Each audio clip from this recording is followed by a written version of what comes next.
The Three Little Men in the Wood. There was once a man whose wife died, and a woman whose husband died. And the man had a daughter, and the woman also had a daughter. The girls were acquainted with each other and went out walking together, and afterwards came to the woman in her house.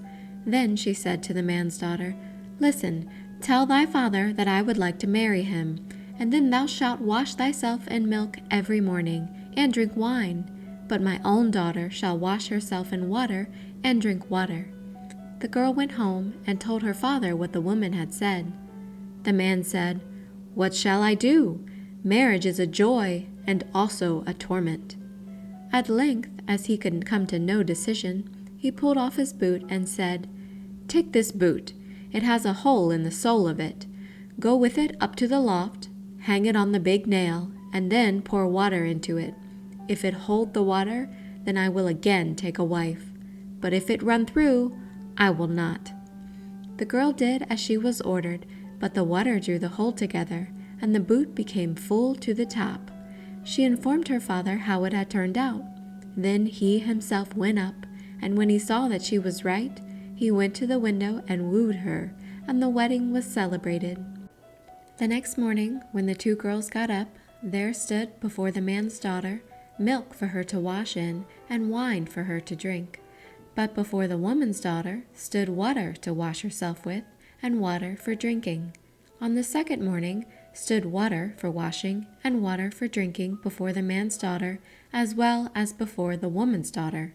And on the third morning stood water for washing and water for drinking before the man's daughter, and milk for washing and wine for drinking before the woman's daughter. And so it continued.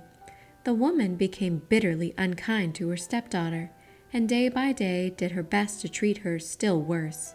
She was envious too, because her stepdaughter was beautiful and lovable, and her own daughter ugly and repulsive.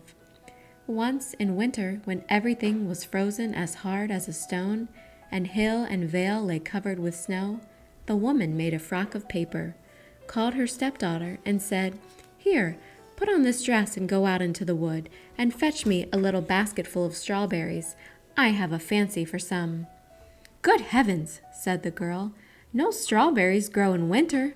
The ground is frozen, and besides, the snow has covered everything. And why am I to go in this paper frock?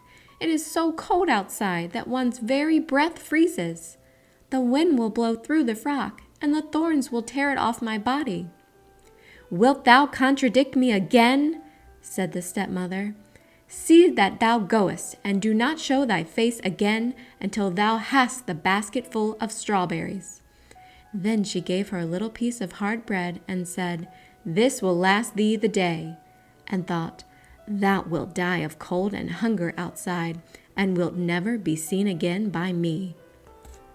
Then the maiden was obedient, and put on the paper frock, and went out with the basket. Far and wide there was nothing but snow, and not a green blade to be seen. When she got into the wood, she saw a small house, out of which peeped three little dwarfs. She wished them good day, and knocked modestly at the door. They cried, "Come in," and she entered the room and seated herself on the bench by the stove, where she began to warm herself and eat her breakfast. The elves said, "Give us too some of it." "Willingly," said she, and divided her bit of bread in two, and gave them the half. They asked, "What dost thou here in the forest in the winter-time in thy thin dress?" "Ah," she answered, "I am to look for a basketful of strawberries, and am not to go home until I can take them with me." When she had eaten her bread, they gave her a broom and said, "Sweep away the snow at the back door with it." But when she was outside, the three little men said to each other, "What shall we give her, as she is so good, and has shared her bread with us?" Then said the first, "My gift is, that she shall every day grow more beautiful." The second said, "My gift is, that gold pieces shall fall out of her mouth every time she speaks." The third said, "My gift is, that a king shall come and take her to wife."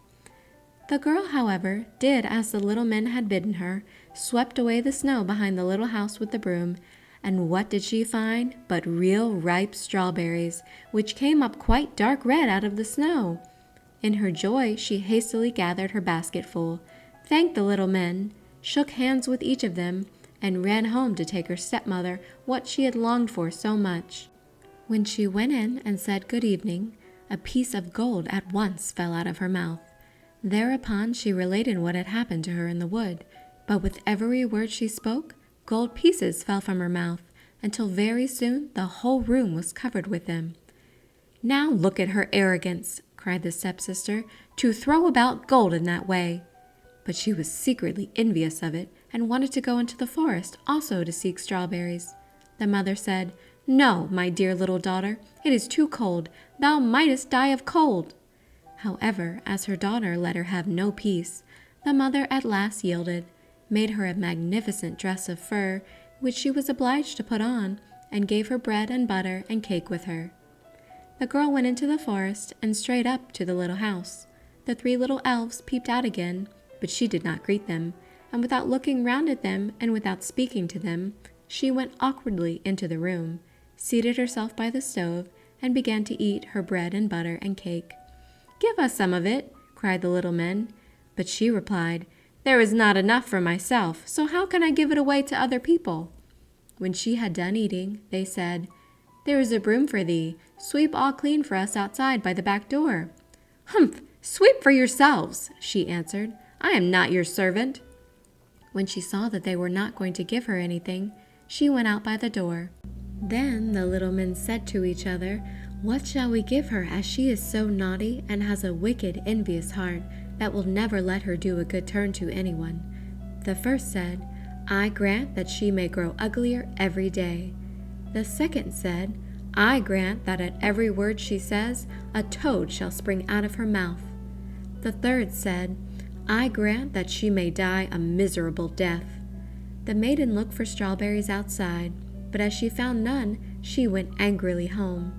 And when she opened her mouth and was about to tell her mother what had happened to her in the wood, with every word she said, a toad sprang out of her mouth, so that everyone was seized with horror of her. Then the stepmother was still more enraged, and thought of nothing but how to do every possible injury to the man's daughter, whose beauty, however, grew daily greater. At length she took a cauldron, set it on the fire, and boiled yarn in it. When it was boiled, she flung it on the poor girl's shoulder, and gave her an axe in order that she might go on the frozen river, cut a hole in the ice, and rinse the yarn. She was obedient, went thither, and cut a hole in the ice, and while she was in the midst of her cutting, a splendid carriage came driving up, in which sat the king. The carriage stopped, and the king asked, "My child, who art thou, and what art thou doing here?" "I am a poor girl, and I am rinsing yarn." Then the king felt compassion, and when he saw that she was so very beautiful, he said to her, "Wilt thou go away with me?" "Ah, yes, with all my heart," she answered, for she was glad to get away from the mother and sister. So she got into the carriage and drove away with the king, and when they arrived at his palace, the wedding was celebrated with great pomp, as the little men had granted to the maiden. When a year was over, the young queen bore a son, and as the stepmother had heard of her great good fortune, she came with her daughter to the palace, and pretended that she wanted to pay her a visit. Once, however, when the king had gone out, and no one else was present, the wicked woman seized the queen by the head, and her daughter seized her by the feet, and they lifted her out of the bed, and threw her out of the window into the stream which flowed by. Then the ugly daughter laid herself in the bed, and the old woman covered her up over her head. When the king came home again and wanted to speak to his wife, the old woman cried, "Hush, hush, that can't be now. She is lying in a violent perspiration. You must let her rest today." The king suspected no evil, and did not come back again till next morning. And as he talked with his wife and she answered him, with every word a toad leaped out, whereas formerly a piece of gold had fallen out. Then he asked what that could be, but the old woman said that she had got that from the violent perspiration, and would soon lose it again. During the night, however, the scullion saw a duck come swimming up the gutter, and it said, "King, what art thou doing now? Sleepest thou, or wakest thou?" And as he returned no answer, it said, "And my guests, what may they do?" The scullion said, "They are sleeping soundly too." Then it asked again, "What does little baby mine?" He answered, "Sleepeth in her cradle fine." Then she went upstairs in the form of the queen, nursed the baby, shook up its little bed, covered it over, and then swam away again down the gutter in the shape of a duck. She came thus for 2 nights. On the 3rd, she said to the scullion, "Go and tell the king to take his sword and swing it 3 times over me on the threshold." Then the scullion ran and told this to the king, who came with his sword and swung it thrice over the spirit, and at the 3rd time his wife stood before him, strong, living, and healthy as she had been before. Thereupon the king was full of great joy, but he kept the queen hidden in a chamber until the Sunday, when the baby was to be christened. And when it was christened, he said, "What does a person deserve who drags another out of bed and throws him into the water?" "The wretch deserves nothing better," answered the old woman, "than to be taken and put in a barrel stuck full of nails, and rolled downhill into the water." "Then," said the king, "thou hast pronounced thine own sentence." And he ordered such a barrel to be brought, and the old woman to be put into it with her daughter, and then the top was hammered on, and the barrel rolled downhill until it went into the river.